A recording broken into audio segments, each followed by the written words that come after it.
Hello friends, welcome my YouTube channel. मैं संपत सिंह आज आपके एक अनुवांशिकी का टॉपिक लेके आया हूं।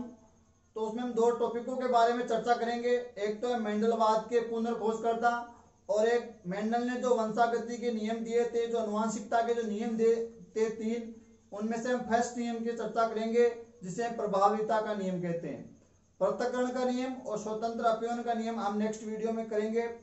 और यहाँ हम कुछ परिभाषाएं, कुछ नाम, कुछ टेक्निकल वर्ड कहाँ मिलेंगे, तो जो हम आनुवांशिक शब्दावली से जानते हैं उनको, जेनेटिक्स जो टर्मिनोलॉजी है उसे जानते हैं। तो जेनेटिक जो टर्मिनोलॉजी है, जो आनुवांशिक शब्दावली, उसका हमने एक सेपरेट वीडियो बना रखा है, उसका लिंक आपको डिस्क्रिप्शन में मिल जाएगा, तो वो आप देख लेना। तो चलो शुरू करते हैं। तो मेंडलवाद के पुनर्खोजकर्ता, मेंडलवाद यानी मेंडल ने जो अनुवांशिकता या वंशागति के जो नियम दिए थे उनको मेंडलिज्म या मेंडलवाद भी कहते हैं।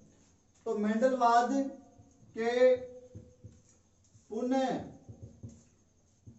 खोजकर्ता, मेंडलिज्म या मेंडलवाद के पुनः खोजकर्ता या पुनर्खोजकर्ता, यानी पुनः उनकी खोज किन वैज्ञानिकों ने की थी। देखो, मेंडल ने क्या किया था, मटर का जो पादप होता है इसका वानस्पतिक नाम होता है पायसम सेटाइवम। पायसम सेटाइवम पर अपने संकरण प्रयोग किए थे और कुछ नियमों का प्रतिपादन किया था, लेकिन कई सालों तक वो नियम है वो दबे रहे, उपेक्षित रहे। लगभग कितने सालों तक, लगभग 34 वर्षों तक उनके द्वारा जो दिए गए नियम थे वो उपेक्षित रहे, किसी की जानकारी में नहीं आए। लेकिन 34 साल बाद, यानी मेंडल ने अपने नियम जो प्रस्तुत किए थे 1866 में किए थे, उसके बाद सन 1900 के अंदर, तो 34 साल तक वो नियम पड़े रहे, दबे रहे, उपेक्षित रहे। लेकिन 1900 में तीन वैज्ञानिकों ने अपने अपने स्तर पर अलग अलग प्रयोग करते हुए उन्हीं निष्कर्षों पर पहुंचे जिन निष्कर्षों पर 34 साल पहले कौन पहुंच चुका था, मेंडल पहुंच चुका था। तो फिर उनके नियमों को प्रमाणिकता मिली और वो सभी के समझ में आए और सभी तक वो पहुंचे। तो वो कौन थे जो 1900 में अपने अपने क्षेत्र में पृथक काम करते हुए नियम दिए थे। तो एक तो था हॉलैंड का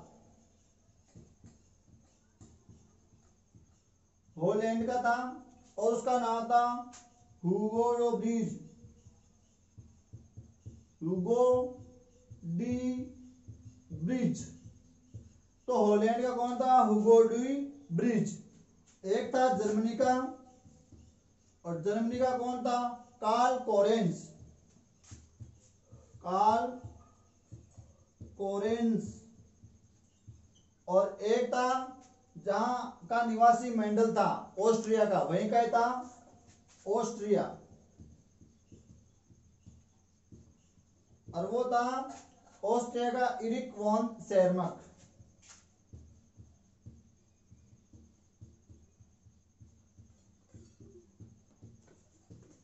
इरिक वॉन शेरमक, या इनको कहीं आपको इरिक वॉन शेरमार्क भी मिल सकता है नाम, तो कोई कंफ्यूजन वाली कोई दिक्कत नहीं है।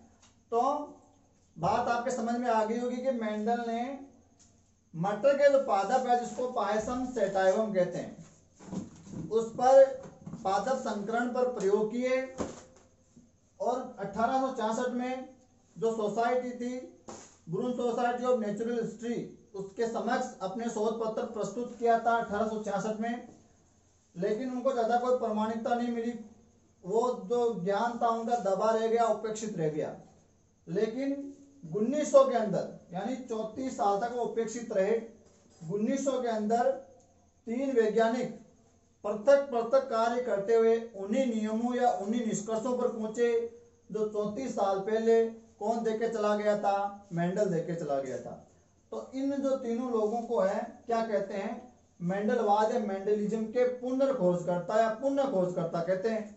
तो कौन हो गया, हॉलैंड का हुगो डी ब्रिज, जर्मनी का कार्ल कोरेंस और ऑस्ट्रिया का एरिक वॉन शेरमक या शेरमार्क, और ये ऑस्ट्रिया का निवासी था कौन? मेंडल। तो ये तो हो गए मेंडलवाद या मेंडलिज्म के कौन? पुनर्खोजकर्ता। अब हम दूसरा टॉपिक ले रहे हैं इसी के साथ, और वो है मेंडल के वंशागति के नियम। मेंडल के वंशागति के नियम, जिनको अनुवांशिकता के नियम भी कहते हैं। तो कन्फ्यूजन वाली कोई बात नहीं है। मेंडल के वंशागति के नियम या अनुवांशिकता के नियम, 3 नियम दिए गए थे। प्रभाविता का नियम, पृथक्करण का नियम और स्वतंत्र अभ्यूहन का नियम। सिर्फ इस वीडियो हम प्रभाविता के नियम के बारे में चर्चा करेंगे, अन्य जो नियम उनको हम नेक्स्ट पार्ट में देखेंगे। तो अभी हम क्या देख रहे हैं? प्रभाविता का नियम। प्रभाविता का नियम, लॉ ऑफ डोमिनेंस, यानी प्रभाविता का नियम। देखो मेंडल ने क्या किया, जो पादप संकरण पर जो प्रयोग किए, तो उन्होंने देखा कि F1 पीढ़ी में जो पादप है उनके लक्षण समान है। सभी पादपों के लक्षण क्या है? समान नजर आ रहे हैं। यानी पादपों पर जो संकरण करके जो प्रयोग किए, तो उन्होंने देखा कि F1 पीढ़ी के सभी पादपों के लक्षण समान है, अलग अलग नहीं है। तो उन्होंने क्या किया था, संकरण करने से पहले एक लंबा पादप लिया और एक बोना पादप लिया और दोनों में संकरण करवाया। तो क्या हुआ, F1 पीढ़ी में सिर्फ लंबे पादप ही नजर आए, बोना पादप एक भी नजर नहीं आए। इसे तो उन्होंने क्या कहा कि जो लक्षण F1 पीढ़ी में प्रकट होते हैं, अपने आप को अभिव्यक्त कर पाते हैं, वो तो होते हैं प्रभावी लक्षण, और वे लक्षण जो F1 पीढ़ी में अपने आप को अभिव्यक्त नहीं कर पाते हैं या प्रकट नहीं होते हैं, वो कहलाते हैं अप्रभावी लक्षण। तो यहाँ जो पादप का जो लंबापन है वो प्रभावी लक्षण है, और पादप का जो बोनापन है वो अप्रभावी लक्षण है। तो पादप की लंबाई जो लंबा है वो प्रभावी लक्षण है, तो वो बोनेपन के लक्षण को प्रकट नहीं होने दे रहा है F1 पीढ़ी में। तो वो बोनापन का जो लक्षण था वो F1 पीढ़ी में दबा रह गया, छिपा रह गया, प्रकट नहीं हो पाया। और जो लंबापन था, जो प्रभावी लक्षण था, वो F1 पीढ़ी में अपने आप को अभिव्यक्त कर पाया, प्रकट हो गया, तो वो क्या हो गया? प्रभावी लक्षण हो गया। तो उस प्रभावी लक्षण के आधार पर उन्होंने क्या कह दिया? प्रभाविता का नियम। यानी F1 पीढ़ी में जो अपने आप को प्रकट कर पाते हैं वो प्रभावी लक्षण है, तो नियम क्या दे दिया? प्रभाविता का नियम। तो देखो परिभाषा क्या बनेगी, जब एक जोड़ी, और एक बात और ध्यान रखना है कि ये नियम किस संकरण पर आधारित है। तो प्रभाविता का नियम एक संकरण के परिणामों पर आधारित है। ये नियम किस पर आधारित है? एक संकर संकरण। अभी F1 पीढ़ी, एक संकर संकरण, ये क्या है? ये हम बता चुके हैं, जो हमने वीडियो बनाया उसमें आप देख लेना, आपको सारा समझ में आ जाएगा। तो ये नियम एक संकर संकरण के परिणामों पर आधारित नियम है। तो उन्होंने क्या कहा, जब एक जोड़ी विपर्यासी समयुग्मजी लक्षणों वाले पादपों या जनकों में संकरण या क्रॉस करवाया जाता है, तो F1 पीढ़ी में जो अपने आप को अभिव्यक्त कर पाते हैं या F1 पीढ़ी में जो प्रकट होते हैं वो प्रभावी लक्षण कहलाते हैं, और जो F1 पीढ़ी में अपने आप को अभिव्यक्त नहीं कर पाते हैं, छिपे रहते हैं और प्रकट नहीं होते हैं, उनको कहते हैं अप्रभावी लक्षण। तो क्या हुआ, जब एक जोड़ी, ये क्या नियम है मेंडल का, प्रभाविता का नियम, जब एक जोड़ी विपर्यासी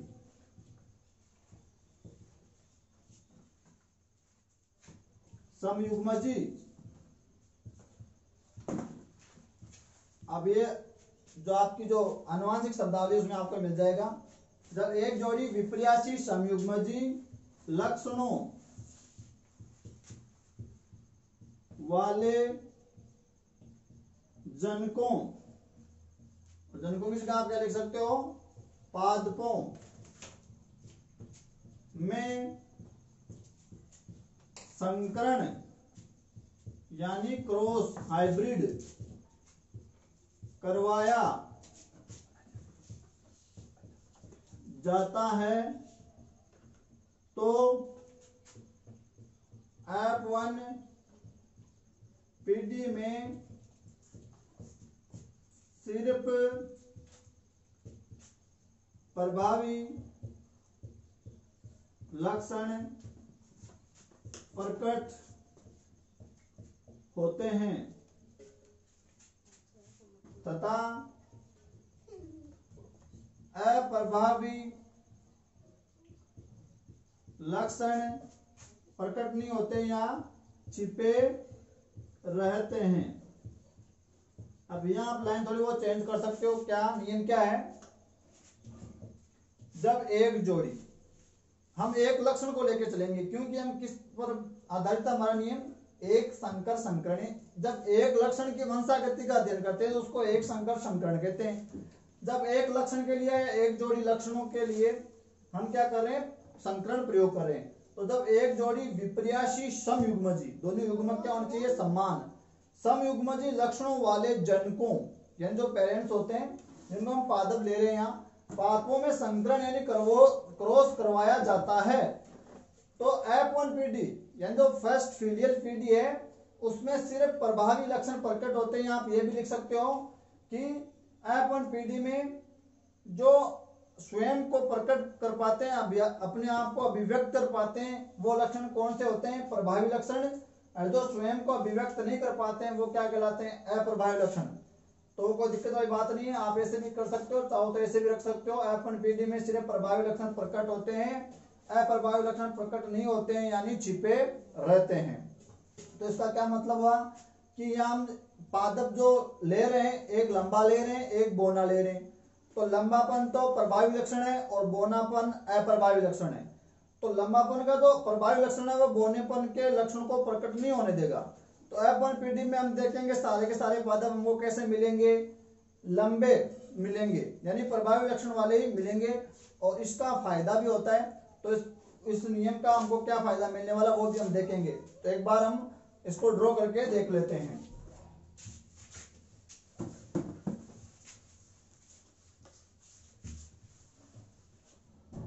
तो हमने क्या लिए?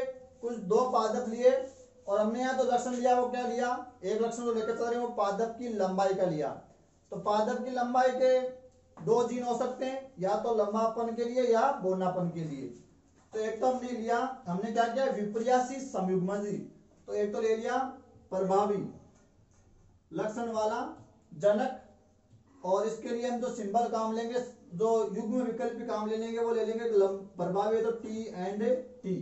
इसका मतलब पादप कैसा है? लंबा पादप है। और कैसा है? समयुग्मजी है। समयुग्मजी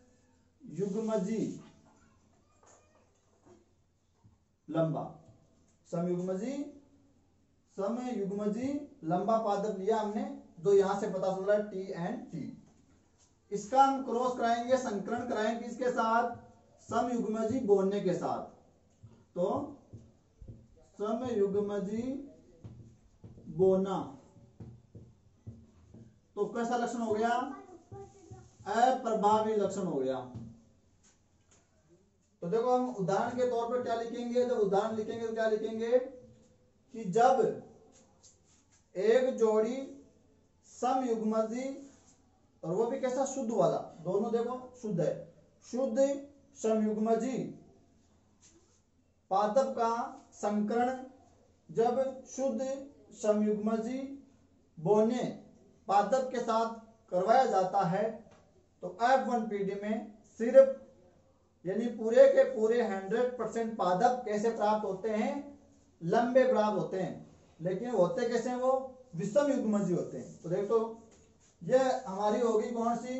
जनक पीढ़ी होगी, या पेरेंटल पीढ़ी बोल सकते हो, जनक पीढ़ी बोल सकते हो। जो हमने पादप लिए, दो प्रकार के लक्षण लिए, प्रभावी अप्रभावी।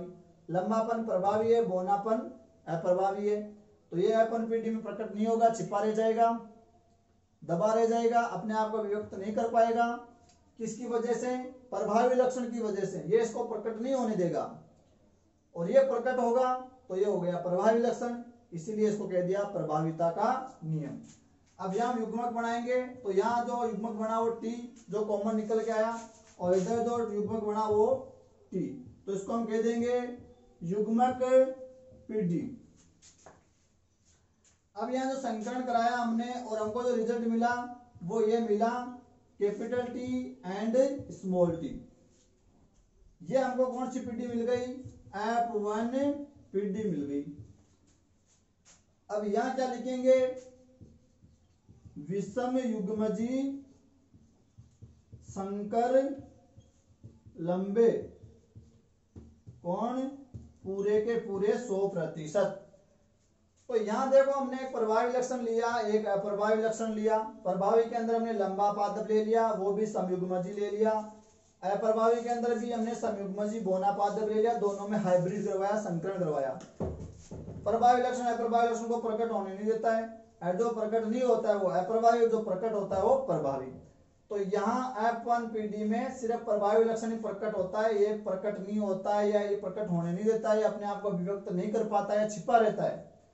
तो यहाँ जो हम पादप देखेंगे वो पूरे के पूरे 100% कैसे होंगे? लंबे होंगे, इस प्रभावी लक्षण के कारण। तो वो देखो यहाँ विषम युग्मजी क्यों कह रहे हैं? तो यहाँ दोनों युग्मक समान है, कैपिटल टी कैपिटल टी। इसको भी समयुग्मजी क्यों कहा? Capital small T small T. Small के लिए बोना, बोने के लिए स्मॉल लिखते हैं, जो अप्रभावी के लिए बोना स्मॉल लिखते हैं और प्रभावी के लिए कैपिटल लिखते हैं।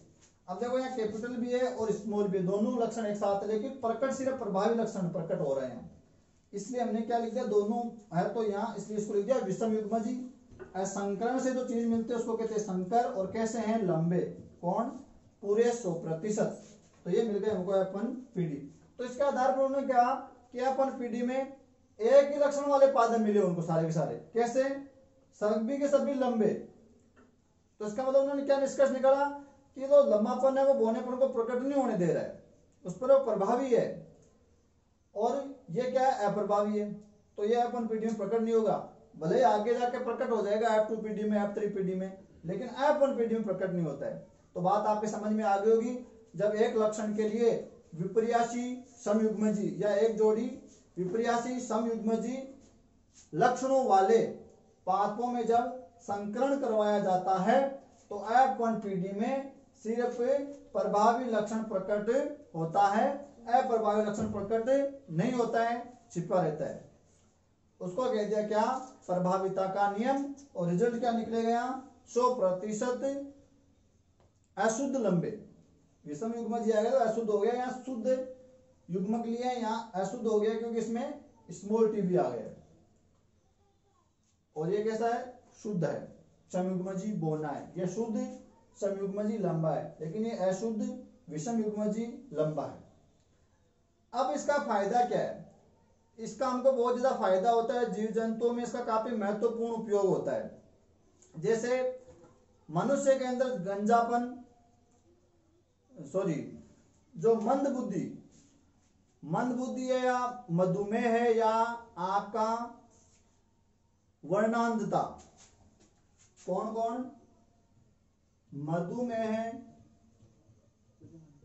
वर्णांधता और मंद बुद्धि, ये कुछ अनुवांशिक रोग है।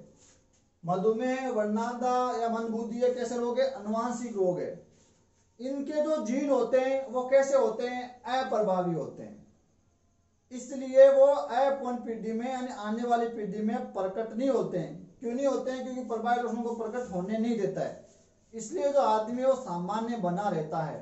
तो प्रभाविता के नियम के ये फायदे होते हैं जीव जंतुओं को, इससे जानकारी मिल जाती है, इससे पता लगाया जा सकता है। वैसे F1 पीडी तक ये पॉसिबल है, F2 पीडी में ये अप्रभावी लक्षण प्रकट हो सकता है या होता ही है, तो आगे की बात दूसरी है, लेकिन यहाँ नहीं हो रहा है। तो कुछ अनुवांशिक रोग है, मधुमेह, वर्णांधता, मंद बुद्धि, इनके जीन कैसे होते हैं? इन लक्षणों के जो जीन होते हैं वो कैसे होते हैं? अप्रभावी होते हैं, तो वो F1 पीडी में प्रकट नहीं होता है और मनुष्य सामान्य बना रहता है। तो ये उसके कुछ फायदे हो गए जो कुछ अध्ययन करने में काफी फायदेमंद होते हैं। आशा करता हूँ वीडियो आपके समझ में आया होगा। तो वीडियो को लाइक करके जाना और चैनल को सब्सक्राइब करके जाना। धन्यवाद।